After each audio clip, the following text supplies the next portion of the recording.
Hello, family, friends, and fans. I'm Fletcher Rhoden, and this is Under the Wolf Moon, track by track. Yes, I'm going through my new a cappella album, Under the Wolf Moon, track by track. So, for 12 days consecutively, there's new webisodes which discuss these tunes, their origins, little things about them, and then give you a chance to hear them. There'll be a link below to the song in question, and if you want to listen to the whole playlist, there's a link to that in the introductory webisode for this little mini series, or you can just look for it on YouTube. It'll be easy to find. Okay, so "The Rocks Don't Roll" is the song we're discussing today. This is a cool song. It's one of my favorites on the record, actually.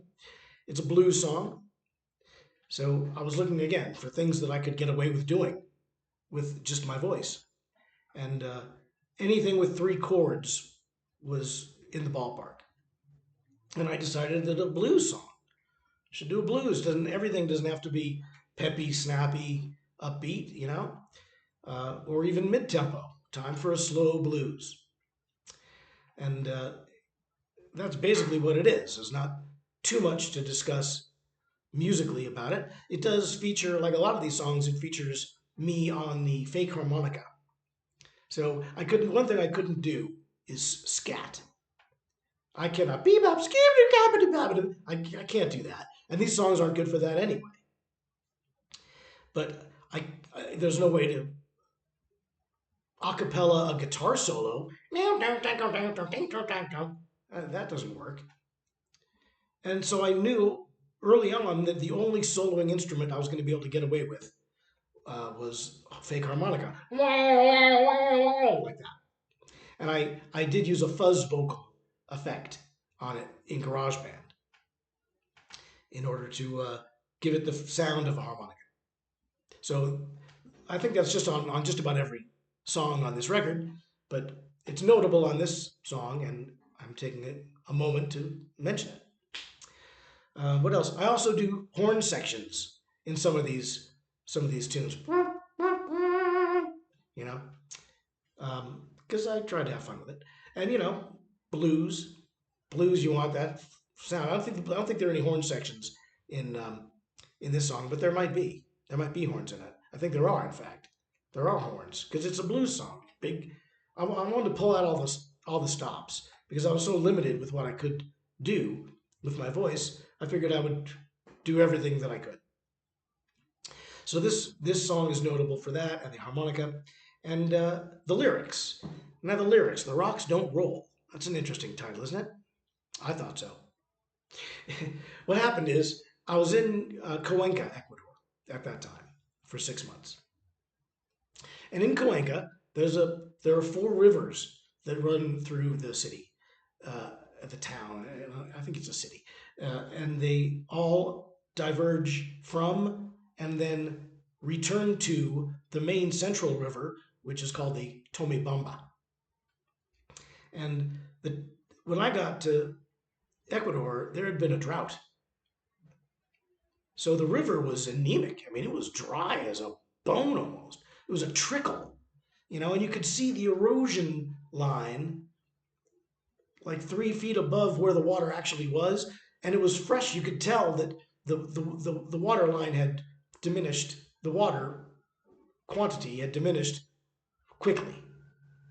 It wasn't gradually over the years. It was a sudden drop off of life in the river, and it looked to me like a dead river. I'm happy to say now, by the way, that the Tommy is back. It the drought's over.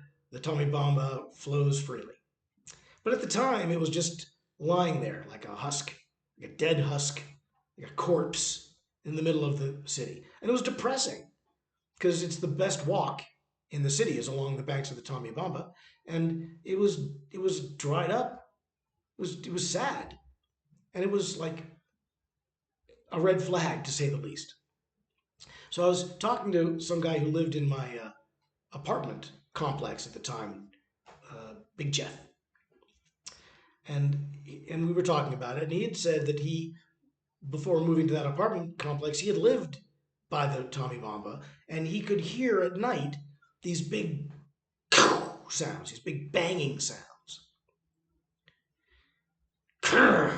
like that. And what happened was the river was moving so fast and with such power that it was pushing these big boulders over. And what he was hearing was the sounds of the rocks rolling and banging when they'd crash into each other. But of course, with the drought came the anemic Tomebamba flow, and with that, the rocks didn't roll. You know, and if you listen to the lyrics of the song, there's a link below. Uh, it's clearly about that. The fish got nowhere to swim, the water don't lap the shore, and the rocks don't roll no more. So it's not ambiguous really at all, and it's just a totally cool way to approach the problem of climate change. I mean, when the Amazon River dries up, things have changed. Not that the Tommy Bamba River is the Amazon River, but it does feed the Amazon. It flows into the Amazon. So, and the Amazon is in fact, not what it used to be. The Amazon River, it's sinking. I think it's decreasing in its water line. I think its water line is sinking. So, and I'm an environmental guy. I'm a progressive person. So I believe in environmental protection and all that. I do think climate change is a thing. And, to look at that Tommy Bamba River, boy, you could hardly doubt it. So that's the song. That's what I wrote the song about. Now, interestingly, I did write a song also before this called Banks of the Tommy Bamba. But I just couldn't make it work until I redid it as a Christmas song. So I'll discuss that when I discuss Under the Christmas Moon in December in another run of Fletcher Rhoden track by track. In the meantime, you've got The Rocks Don't Roll. So check it out. There's a link below, as I say. You want to hear the whole record, you can search the song list on YouTube, or you can go back to the introductory webisode of this little mini-series where there's a set list link so you can hear the whole album. Or you can wait and hear the next song tomorrow. Well, some people like to just wait until tomorrow and get one new song a day. I don't know why, because I like the immediate gratification of hearing the whole thing. That's just me. Anyway, do it as you prefer it. I'm happy to accommodate you. Tomorrow there'll be another analysis of another song from Under the Wolf Moon. So check it out. Until then, bye, Mary.